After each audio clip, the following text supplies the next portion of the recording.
Shine with NJOKI, KAMANJA, Kathy. Hi guys, welcome to Shine with NJOKI, KAMANJA, Kathy. I am so grateful. By the way, we are on the road to 3K subscribers. Thank you so much for all of you who have supported us. We introduced a new segment. It's called the Shine Conversations. We are having conversation about the candid topics in the society. Those questions that you have always asked yourself and you need answers. So today we are talking about the questions of dating versus courtship. Questions in dating versus courtship, because we want to check upon the relationships. So today we have two young souls, youths who are either dating or are yearning to date or court.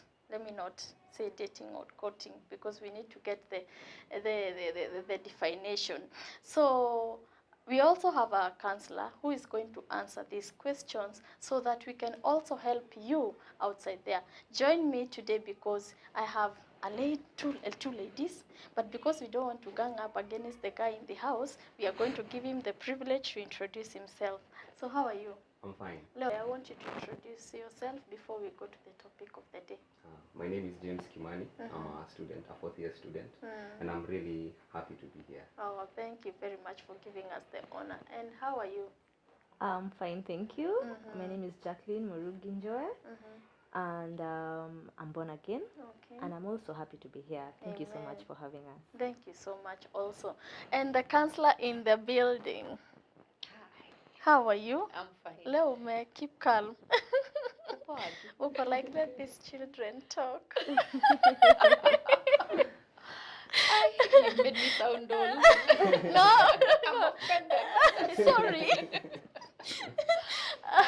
Yeah. So remind them your name. Oh, my name is Triza Nyabura from Masharia, and I'm born again. I love the Lord.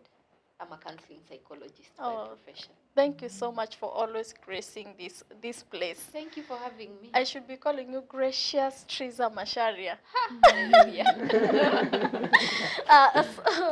So we are here to speak about dating versus courtship, and the questions. We are dealing with the questions that revolve around dating versus courtship. And before we go to the two young people I have here, I want you to explain to them what is dating and what is courtship. Okay, dating is a worldly term. Let me say it's worldly because it loosely translates to somebody I am seeing or somebody I am having physical contact with. And that's why you hear many people saying that I'm dating a married man. You see, so that is loosely to translate that I am sleeping with a married man. That's why you hear somebody asking a question like, I was dating this guy and now I'm pregnant. So in the world, dating has been used as a term to say I'm a person I'm having physical contact with. On the other hand, now when we talk about courtship, we are saying this is intentional. This is a relationship that I am having with the purpose of getting into a more permanent relationship in future, into a marriage, let's say a marriage. And one of the things I like to tell young people, and which I would also want to tell you, is that if you want a good marriage in future, then it also starts at how you relate in the pre-marriage relationship. And that is why as Christians then we would not want to date. We would rather be in courtship because the differences are quite clear. For one, dating is recreational. I'm doing this for fun. See, we go have fun. See, you come to my place, we have fun. Yeah, it's more recreational. You're having fun. When we talk about courtship, then it is more intentional. It is more like I want to get to know you better because I'm looking at you in future as a spouse. So it is intentional. Dating, when you're dating someone, it is not clear. It lacks clarity. It's not clear about where this relationship is heading. And that is why sometimes you don't even know what to tell other people when they meet you with this other person. Because either one person is sure And the mimi other one huyu is mtu not. or is longing that this relationship is going somewhere, while the other person is not certain. So you meet and you're standing there and you're waiting for Kim to introduce you. So, huyu tunakuaga naye church. Because it's dating, hata yeye hayuko sure ile kitu anafanya, what he's doing. So there is no clarity. In courtship there is clarity. You are saying this is my girlfriend because you want to be accountable. Because if today I meet with you and Kim tells me, hey, I'm in courtship with this girl, I am seeing this girl, she's my girlfriend, and tomorrow I meet him with someone else, I'll ask him, hey, where? what is up? What is? Yesterday you introduced this person as your girlfriend, now today is this person. So there is accountability. There is a level of accountability in courtship. Because now you want to let your friends know, this is my boyfriend, I'm seeing this guy. And everybody knows where this relationship is headed. So people will hold you accountable. Now, with that clarity, I called them because I feel they represent a big number of believers who are youths, who have questions that are not answered to the latter. And when they find like they're like, for him, he's in university, he meets his university mates and anaulizwa a certain question and he cannot answer it to the latter because he also doesn't have the answers. So I want them to give us like some of the questions they usually have as believers who are interacting also with non-believers, and not only because they are believers, even for non-believers, there are questions they don't get. Why would my mom tell me not to have sex before marriage? You see? So let's go to Yuki Mu. That one question that sometimes even your friends are asking you, why do you say this thing? Which is that one question that you always have? Though you are going to give us the many questions. So there is one question that inarudiwango na wasi wengi. Like not just one, but so many people ask this question. And the question is, why do you say that it's wrong to have sex before marriage? Like the theory is clear. Like you have the theory, the picture in theory, but in practical it becomes hard to explain to a young man that you do not have to have sex before marriage. Would you like maybe to give a question you have that revolves around that? Yeah, I would want to add on what Kimu has said. Also, for those who are dating, let me say dating because that is what we've been calling it, and you find someone saying, you're coming to tell them that having sex before marriage is bad, right? But this person is like, whoever I'm dating, we are so sure that in the next 2 years or a year, we are getting married. So, practically ni bwana yangu, unajua? Tuanza mapema. Sasa, ukiniambia I wait till marriage, I know my husband. So, mimi, I guess I'm safe to continue, you know? Wow. Yes. No, Triza, ndio hawa. Wanauliza kwa nini tusifanye road test? Ndo tukifika ni ku accelerate. Let me say this. That sex before marriage, going back to the dating setup, is a worldly standard. Tujaribu kwanza. I talked to a certain guy who even told me, how do I even know she has it? I have to be sure. And when we go to those standards, then we miss out on our manual as believers, because I heard you say you're born again.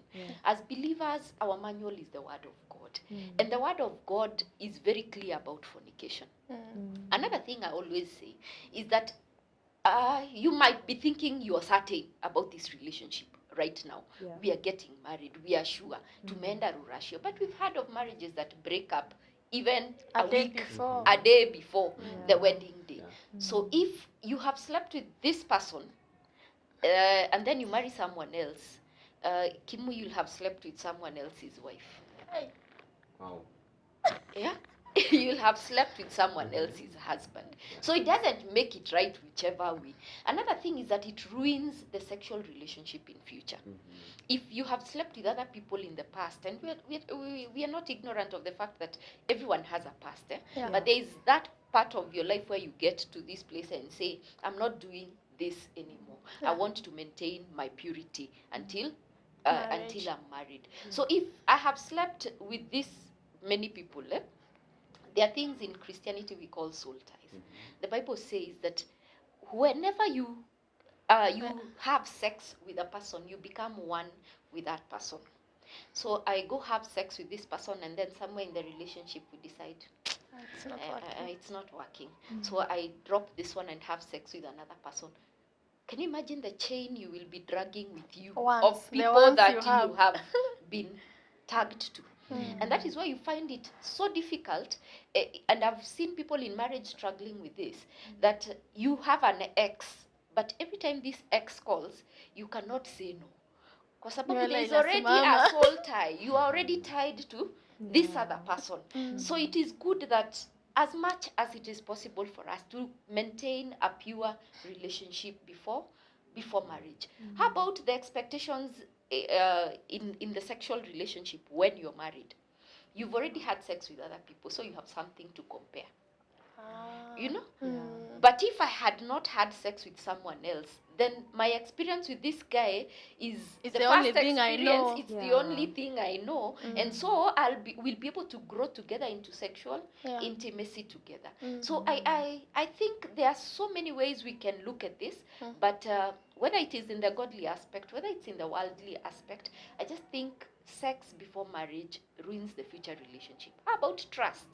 If you slept with me before we were married, how am I sure you will not sleep with someone else when you're married to me?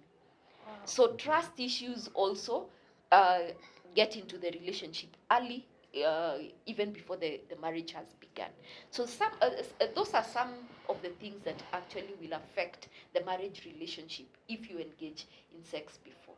And I think maybe if I knew what I know now, I would have done things differently. Because I also think it's a beautiful thing to wait for. When everyone else on the wedding day gives you gifts, you also have a gift to give your spouse, which is yourself. So I think it's worth waiting for. Has your question been answered? Yes, it has been answered. But I have another question.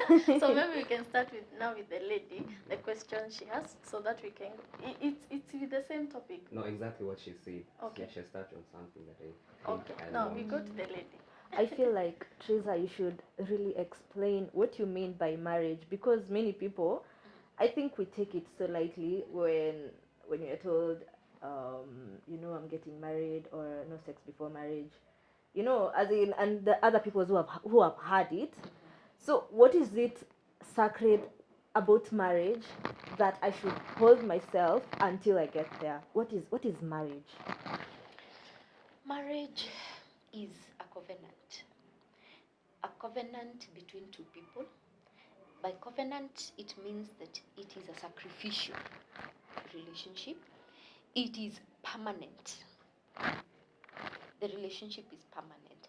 And so where there is sacrifice, that means there will be some levels of compromise in this relationship. But you're simply saying, we are in this for life. I'm not your brother, but I'm sticking with you till death. That is what marriage means. And why we talk about no sex before marriage is because marriage is, that's why they call it, what do they call it? The consummation of the marriage. It is consummated by the act of sexual intercourse. And in fact, according to the law, if on the wedding day or after the wedding, that marriage, there is no sex that happens, that marriage can be nullified. Because sex is actually the seal that makes the marriage covenant complete.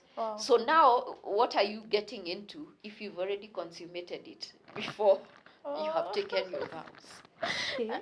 Maybe I can also ask a question. Yes. What if I have already had sex before, and now I am in this place where I'm practicing secondary virginity?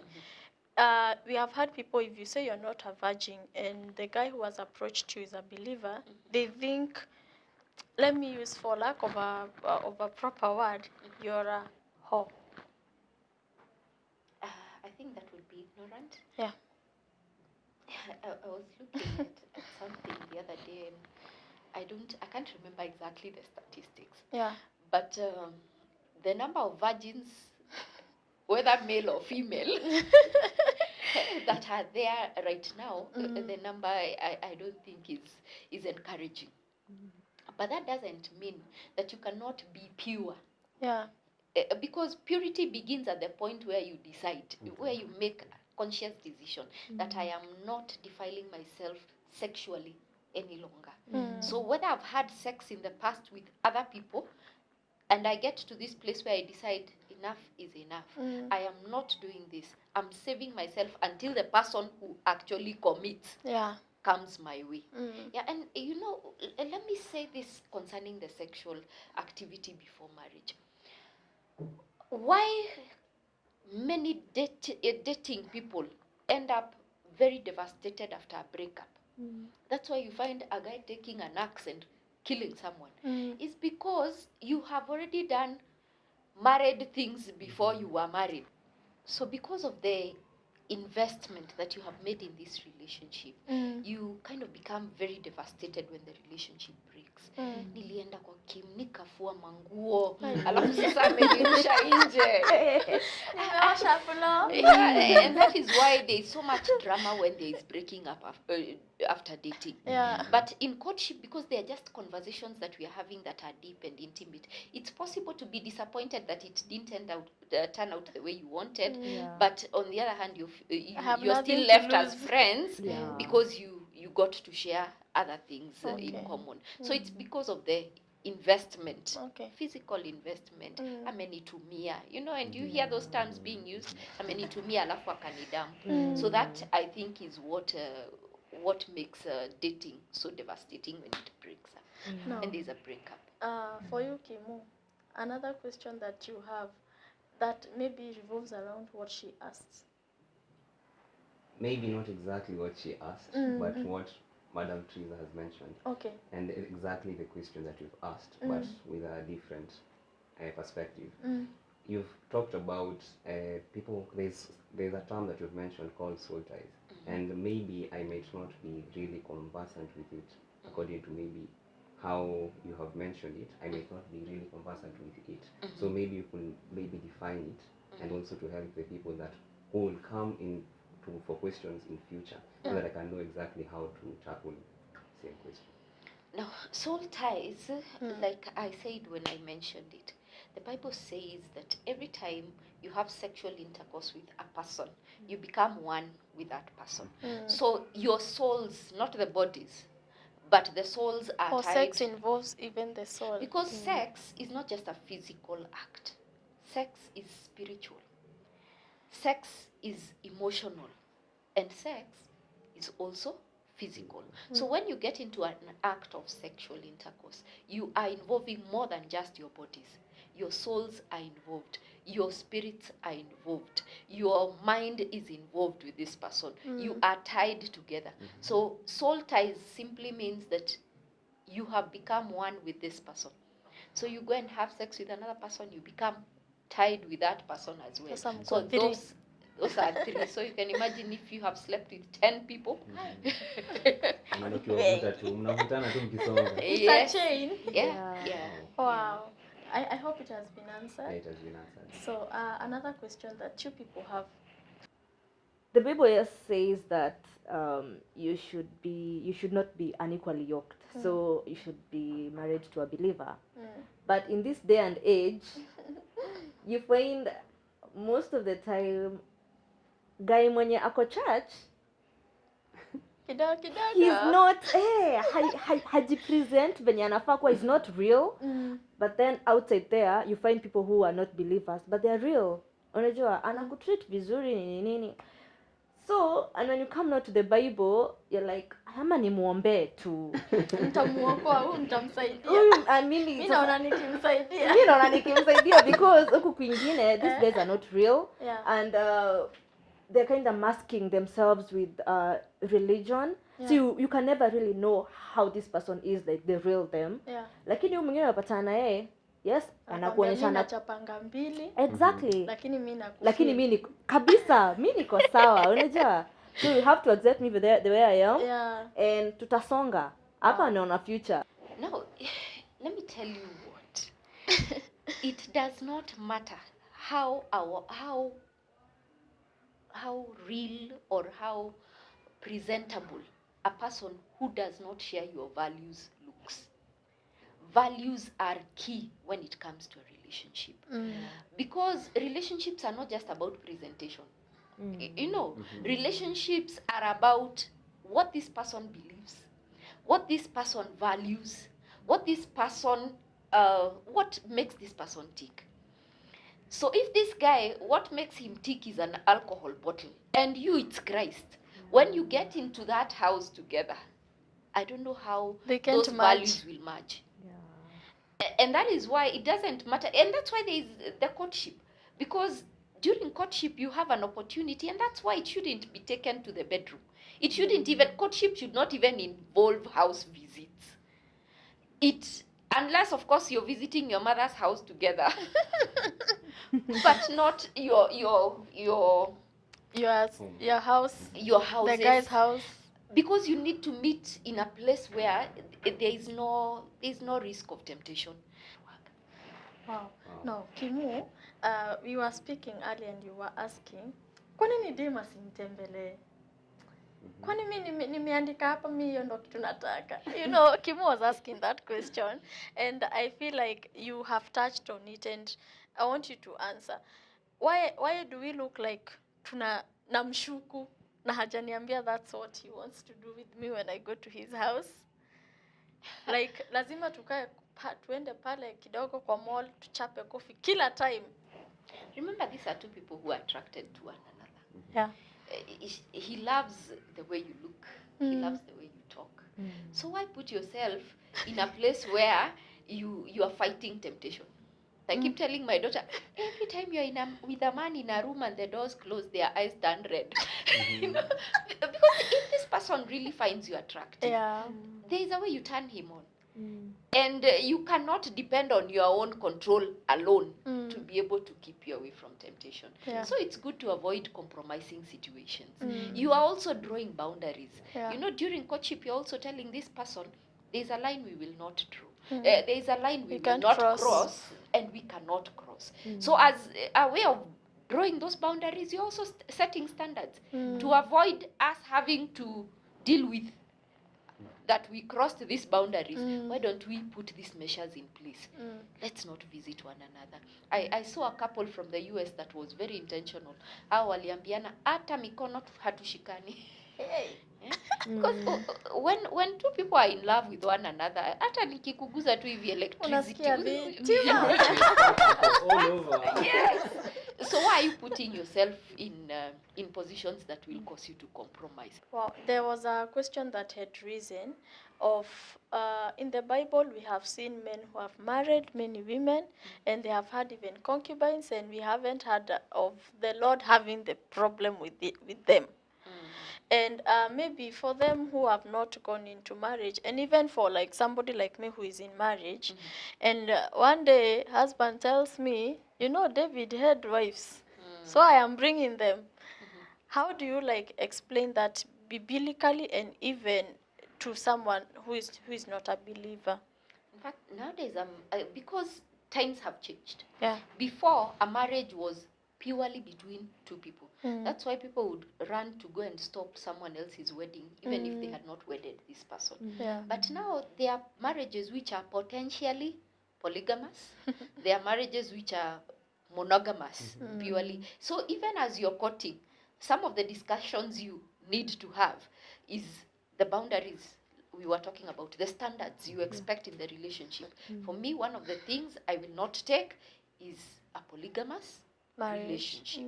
So if it happens along the way, like you're saying, your husband comes, you'll take him back to what you agreed in courtship. Yeah. So if you're having another wife, may have no issues with you, but you're not having that wife and me. Yes. You know, so standards are set right from the beginning. And it is important in this changed times. That even as you're getting into that union, I've heard of people who are young, who are deciding, we are not going for the church wedding. We will do in Kikuyu we call it the ngurario. But what they don't understand is that ngurario is a potentially polygamous union. Wow. You Yeah, know? because they have no problem with it. Them, they are going for it because they love the cowrie shells and brown skin and all the pomp and style that is coming into this. So it is important right from the time when you're in courtship to agree on some of the standards, some of the boundaries, some of the measures that you need to put if you're getting into a marriage together. Yeah. So that even helps you polygamous to decide. marriage. Yeah. Polygamous marriage, is it right or wrong? According to the Bible, there might have been men like Solomon and David who had many wives. Yeah. The Bible does not tell us that God condoned it. Yeah. Because there is the permissive will of God. You know, God Yeah. just allows you because you insisted. You have insisted. But if you look at all those stories, there were problems that followed those polygamous unions. Yeah. Look at the story of Abraham and Haggai. Eventually, Abraham is told by God, let that woman go. Listen to your wife. So in other words, send away. God never recognized Haggai as a wife to Abraham. So God never condoned. He never agreed to polygamy right from the beginning. Look at unions like the ones between Solomon. Yeah. The Bible clearly records that he married many foreign wives and they pulled him away from God. Look at the union between David.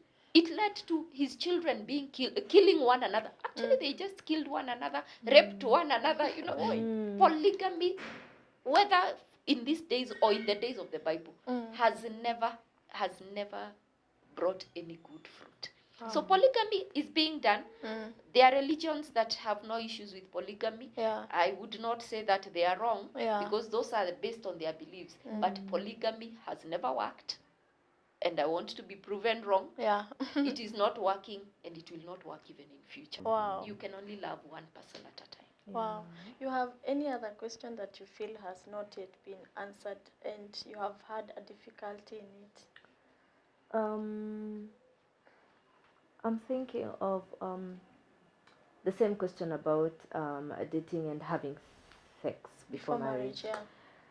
You have this friend, right? Yeah. And let's say they've indulged in it. Yeah. And you've come to tell them they can practice the secondary virginity. Yeah. Yeah. Not looking at the theory part of, you know, the Bible says tunataka tukue real. Yeah. You know, you can have the intentions of, yes, I really want to practice purity from now on. Maybe because maybe they would have like broken up with this guy, and you know that wakati niko na huyu mtu ananifanya nifanye hizi vitu. So one step of trying to practice purity is break up with this person, you know. So moving on forward, deciding to be in this journey. How do I control myself when I see another person who is a potential and maybe is like that? Yes, I know I can have principles and tell them hapa mimi niliamua na practice purity, you know.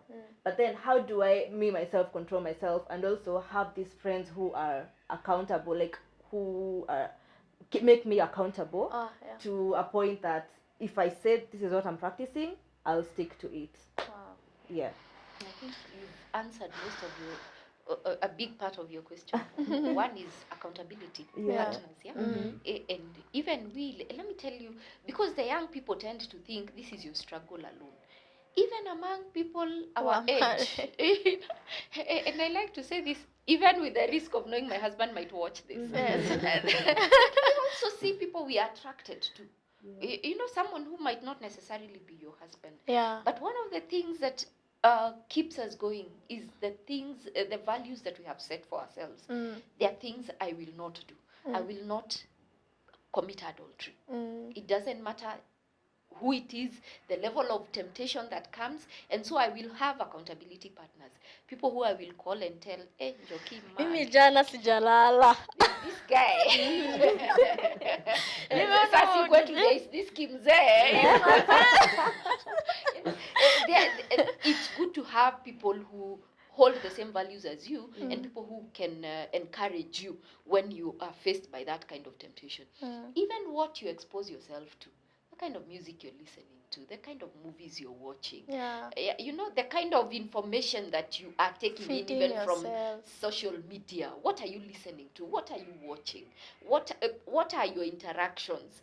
Because those ones will help you. Where are you when you're seeing this person?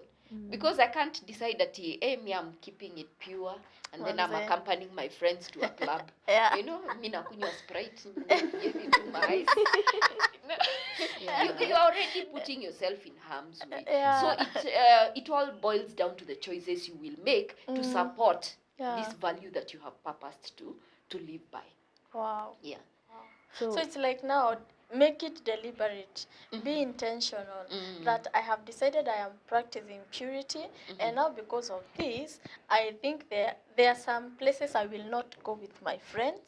If I have to see someone, I have to carry a third party, if that's what you said. And even and the also, friends that I am keeping have to be people who agree with the values which I'm upholding. Wow.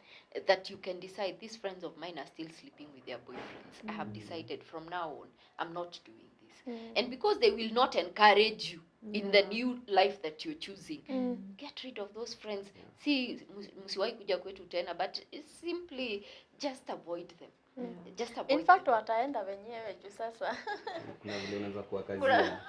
And if it is the man that you have been with, you can simply tell them, from now on, I don't think I want to have sex anymore. If you're still interested in me, then you have to wait until we are married. Yeah. And that way you'll have set a new boundary. So if this person agrees, the relationship goes on and you work together towards making the boundaries that you need to put in place to ensure that hii kitu tumesema tutafanya tena baada ya ndoa, it happens. Wow. If he doesn't, then you realize this person, we don't even share values, and move on. Wow. Thank you so much for at least answering the question. Maybe you could sum up everything so that we can conclude as a parting shot. All right. I think one thing I would really encourage the youth is that if you're a believer, do not date. And make it clear when you're calling this person out for coffee that I am not going out with you for fun. I am actually looking for a spouse. If you're accepting what we call dates, that coffee, you're accepting that lunch, make it clear. For me, I do not date. So if we are going out with the intention that probably this might lead to a marriage relationship. And don't feel that you're obliged. As a woman, let me talk to girls. I told you when you talk, somehow what you stand for will come out. Let me talk to the girls and say, don't feel you're obliged that because this person has invested in you, you must give in to them sexually. Maybe that voice should have looked, uangalie camera straight, waambie nyinyi wasichana. You girls, don't feel like every time this person has bought you coffee, every time this person has taken you out for lunch, you owe them anything. Stop paying. It is a privilege for them to be with you, seated in a coffee shop, taking coffee with them. You are actually giving them an opportunity to practice their manhood, the part of provision and the part of, let this person invest in you so much that they will want to keep you. Let them be the ones who have invested in the relationship so much that they will feel eventually, I want to completely have this person to myself. But don't feel like you must pay. There is nothing to pay. What a man needs for payment is appreciation, telling him he's a very responsible man.